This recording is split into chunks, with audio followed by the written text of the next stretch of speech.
jours après la proclamation par la Commission électorale nationale indépendante des résultats provisoires du référendum du 17 novembre dernier, la Haute Cour constitutionnelle a procédé ce jour à la proclamation définitive des résultats du référendum.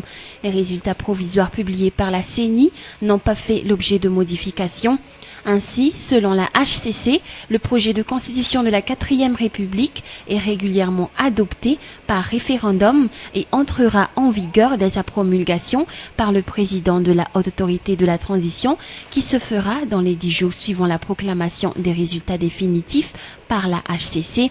Faute de conditions spécifiques relatives au référendum pour l'adoption du projet de constitution, l'on sait que la majorité absolue des suffrages exprimés doit être considérée comme suffisante pour son adoption. Ainsi donc le N l'emporte avec 2 657 962 voix, soit 74,17% des suffrages exprimés. Selon toujours les résultats officiels publiés par la HCC ce jour, le taux de participation au référendum constitutionnel du 17 novembre dernier a atteint les 52,61%. Mesdames et messieurs, l'arrêt qui vient d'être rendu par la Haute Cour constitutionnelle et relatif au référendum à caractère décisoire du 17 novembre 2010 consacre officiellement l'adoption par la majorité des citoyens électeurs de la loi fondamentale qui va désormais régir la vie de la société de notre pays. Les quelques imperfections relevées à l'occasion du processus référendaire, aussi bien par la Commission électorale nationale indépendante que par les citoyens n'ayant pas introduit de requête conformément à la loi, ne peuvent suffire à annihiler et la réalité et la validité d'une volonté populaire émise par la voie du suffrage universel, procédé démocratique par excellence, et de surcroît ayant mobilisé la majorité du corps électoral. Dans ces conditions, une étape vers le retour à l'ordre constitutionnel vient certainement d'être franchie. Mesdames et messieurs, nous voulons tous accéder à un cadre de vie meilleur et à un développement harmonieux et durable. La diversité des idées ne constitue pas nécessairement un obstacle à la réalisation de ces objectifs lorsque les décideurs sont à l'écoute des aspirations légitimes et réalistes de la communauté nationale. Si l'on admet qu'il n'y a pas de mode unique d'organisation de la démocratie, il faudrait également admettre qu'une constitution ne doit pas servir d'instrument au service d'une seule personne ou d'une minorité. Outre la détermination au sens matériel des règles de transmission et de fonctionnement du pouvoir politique, la Constitution fixe les garanties du respect de la personne humaine en posant clairement les conditions de mise en œuvre du principe d'égalité de tous dans et devant la loi, des valeurs propres à la nation et aussi et surtout des droits fondamentaux et des libertés fondamentales. 2 requêtes ont été déposées auprès de la Haute Cour constitutionnelle concernant les résultats du référendum. La première, faite par le révérend Dr Njinara Barwil et monsieur Maureen Ranjira Koutmang au nom du comité du soutien du non, afin de demander l'annulation du référendum sur tout le territoire national, tandis que la deuxième consiste en une plainte datée du 27 novembre faite par le président de la commission électorale de district de Vatmanj concernant la carence des opérations électorales dans les bureaux de vote de la commune rurale d'Ifassen. La HCC a déclaré que les requêtes formulées par le comité du soutien du non sont irrecevables. La Haute Cour constitutionnelle s'est par ailleurs déclarée incompétente pour statuer sur la plainte du président de la commission électorale du district de Vatmanj, notant que, mis à part les hauts responsables civils et militaires, l'on a également remarqué la présence de nombreux représentants du corps diplomatique lors de la cérémonie de proclamation des résultats officiels du référendum qui s'est tenue ce jour à Mbouda. Kinshasa.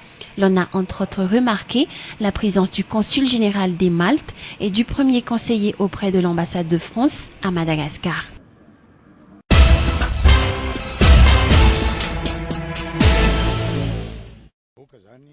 En marge de la cérémonie de proclamation des résultats officiels du référendum constitutionnel, le Premier ministre Camille Vital a également réagi.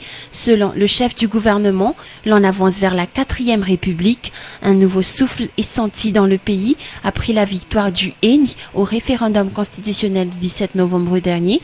Selon le président du comité du soutien du oui, Piero Radonarville, président du parti MDM, quant à lui, a avancé que l'on devrait maintenant focaliser les efforts dans la recherche de solutions afin d'améliorer le déroulement des prochaines élections qui se tiendront dans le pays prochainement.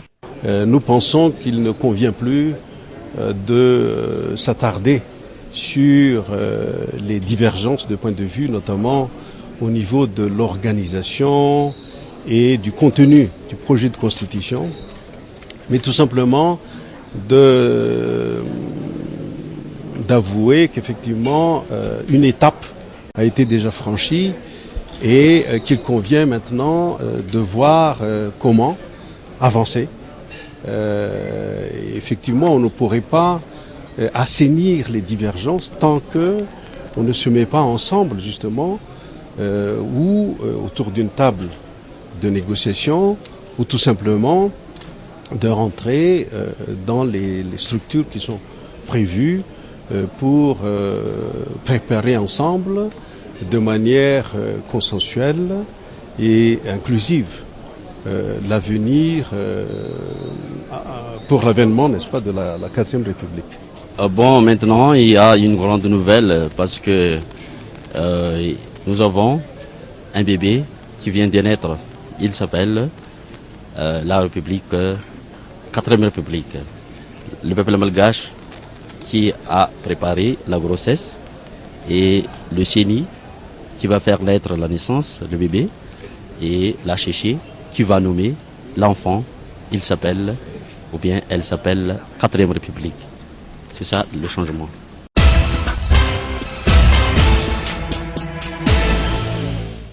Deux étapes ont été effectuées en matière de mise en place de la 4e République, selon ce qu'a souligné le président de la Haute Cour constitutionnelle, Ratsirahunana Norbert, ce jour, en marge de la proclamation des résultats du référendum du 17 novembre dernier.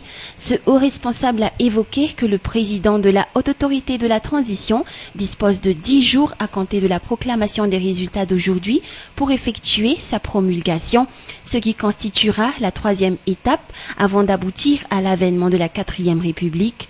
Ratsirahunana Norbert a également souligné que les résolutions prises lors de la conférence nationale devront être appliquées en attendant la mise en place de toutes les institutions et de toutes les structures stipulées par cette nouvelle constitution adoptée dernièrement.